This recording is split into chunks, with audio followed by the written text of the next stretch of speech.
Γεια σας. Γεια σου. Αρχικά θα ήθελα να μου πείτε πώς ονομάζεστε. Λέγομαι Μπέτη Μαγρίζου. Το κανονικό μου βέβαια είναι Βεατρίκη, αλλά οι περισσότεροι με φωνάζουν Μπέτη. Επίσης, πόσο χρονών είστε? Είμαι 58 χρονών. Ωραία. Θα μας αφηγηθείτε γεγονότα τα οποία έχουν ζήσει οι συγγενείς σας ή τα γεγονότα που έχετε ακούσει?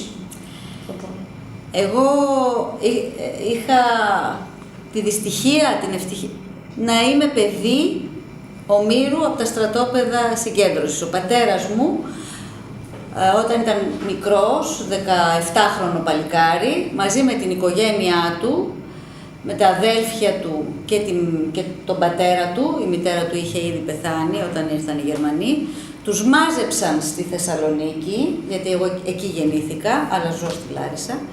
Τους μάζεψαν λοιπόν στη Θεσσαλονίκη και τους πήγανε πρώτα στο γκέτο. Δεν ξέρω αν έχετε ενημερωθεί ότι πρώτα στη Θεσσαλονίκη τους ζήτησαν όλοι οι Εβραίοι να εγκαταλείψουν τα σπίτια τους, παίρνοντας από ένα μπόγο ο καθένας, και τους στίβαξαν 57.000 κόσμο σε ένα γκέτο, ο ένας πάνω στον άλλο, σε μια μικρή περιοχή. Αυτό ήταν η καταράκωση της αξιοπρέπειας. Ο ένας πάνω στον άλλον. Μου έλεγε ο μπαμπάς μου ότι ζήσαν σε 3 μέρες μόνο βέβαια, μέχρι να μπουν στα τρένα, σε μια κουζίνα 15 άτομα, σε μια κουζίνα 2x2, 15 άτομα. Περνούσαν δε από πάνω τους οι άλλοι που ήταν στα άλλα δωμάτια για να πληθούν. Ήταν ένα εξευτελιστικό πράγμα που προμήνυε το τι θα αντιμετωπίσουν μετά. Πότε περίπου έγινε αυτό? Αυτό έγινε, ναι, το 43, τον Απρίλιο του 43. Ο μπαμπάς μου, θυμάμαι, έλεγε πάντα, γεννήθηκα Απρίλιο πήγα στα στρατόπεδα συγκέντρωσης, άραγε θα πεθάνω Απρίλιο, έλεγε, το θυμάμαι πάντα αυτό. Λοιπόν, μετά τους μάζεψαν και τους έβαλαν στα τρένα.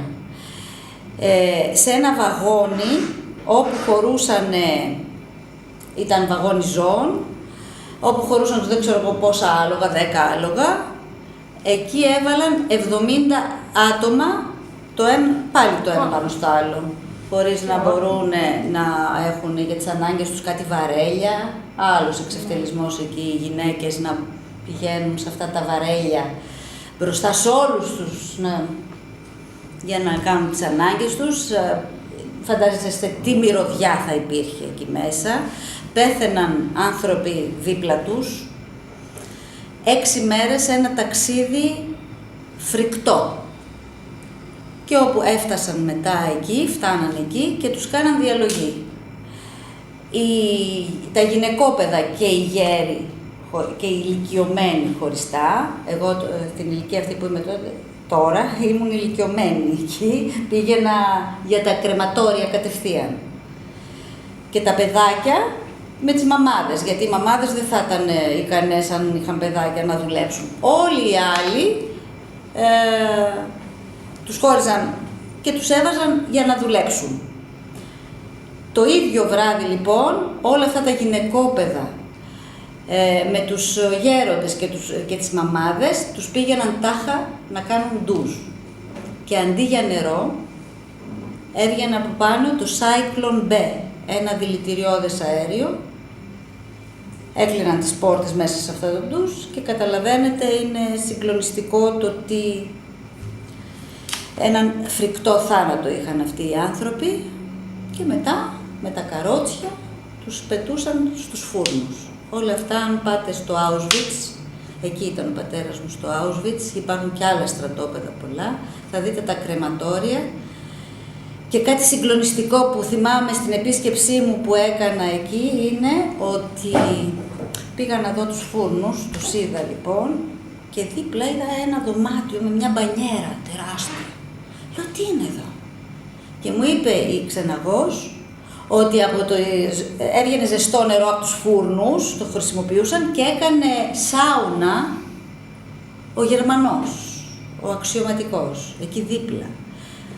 Συγκλονιστικά πράγματα που δεν τα χωράει ο νους, δεν τα συλλαμβάνεις, δεν μπορείς να τα συλλάβεις. Ο πατέρας μου ήταν από τους τυχερούς, ας πούμε, γιατί τον έσπρωξε μία γυναίκα από την ομάδα των παιδιών, ήξερε ότι θα πάνε θα τους οδηγήσουν προς τα κρεματόρια. Τον είδε συμπαθητικούλη, γλυκούλη και τον σμπρώχνει και τον στέλνει σε αυτούς που δουλεύουν, που θα δούλευαν, ας πούμε, στα στρατόπεδα. Και έτσι ο μπαμπάς μου σώθηκε. Όμως δούλευε από το πρωί μέχρι το βράδυ χωρίς φαγητό, γιατί τους έδιναν ένα ζουμί απλά, και κάποια στιγμή φάνηκε πάρα πολύ άτυχος, διότι επελέγει για κάποιο πείραμα. Και το πείραμα ήταν το εξής. Είχαν πάρει 17χρονα παιδιά, σαν τον πατέρα μου, για να τους κάνουν πειράματα, για να τους κάνουν εγχειρήσεις, διάφορες εγχειρήσεις, χωρίς νάρκωση. Εκεί πάλι ήταν τυχερός ο μπαμπάς μου, γιατί του έτυχε εγχείρηση σχετικά εύκολη, σκολικοειδίτιδος. Και επέζησε, παρόλο που ήταν πάρα πολύ οδυνηρό. Δίπλα του και παραδίπλα του ήταν παιδιά που άλλο του έκοψαν το ένα νεφρό, άλλο την καρδιά, οπότε εκείνα πέθαναν και βγάλαν ένα συμπέρασμα μετά από πολλά τέτοια πειράματα σε 17χρονα παιδιά, ότι μετά τη σκολικοειδίτιδα, χωρίς νάρκωση εγχείρηση, μπορείς και να επιβιώσεις. Τέλος πάντων, δεν ξέρω τι άλλα συμπεράσματα έβγαλαν. Εγχειρισμένος λοιπόν, ξαναπήγε στη δουλειά. Φανταστείτε, εγώ έχω κάνει σκολικοειδίτιδα και όταν έκανα, έτρεχαν τα μάτια μου μετά που βγήκα από το χειρουργείο, σκεφτόμενοι από τον πόνο που είχα ότι ο πατέρας μου το πέρασε όλο αυτό και χωρίς νάρκωση και αμέσως μετά πήγε και στη δουλειά. Ο μπαμπάς μου γύρισε λοιπόν, έμεινε 3 χρόνια στα στρατόπεδα, γύρισε στη Θεσσαλονίκη αφότου τους ελευθέρωσαν οι Ρώσοι, ήταν και εκεί τυχερός, γιατί οι Ρώσοι που ελευθέρωσαν το στρατόπεδο του Auschwitz δεν είχαν μαζί τους πολλά τρόφιμα. Οι Αμερικάνοι που ελευθέρωσαν κάποια άλλα στρατόπεδα και είχαν φαγητά και μοίραζαν σε αυτούς τους εξασθενημένους ανθρώπους, γιατί ήταν σκέτα λείψανα, ήταν 35 κιλά ο μπαμπάς μου όταν σώθηκε. Τους έδιναν φαγητό λοιπόν και έτρωγαν με λεμαργία και πέθαιναν. Ήταν τυχερός που οι Ρώσοι δεν είχαν τόσα πολλά φαγητά και δεν έφαγε απότομα και έζησε.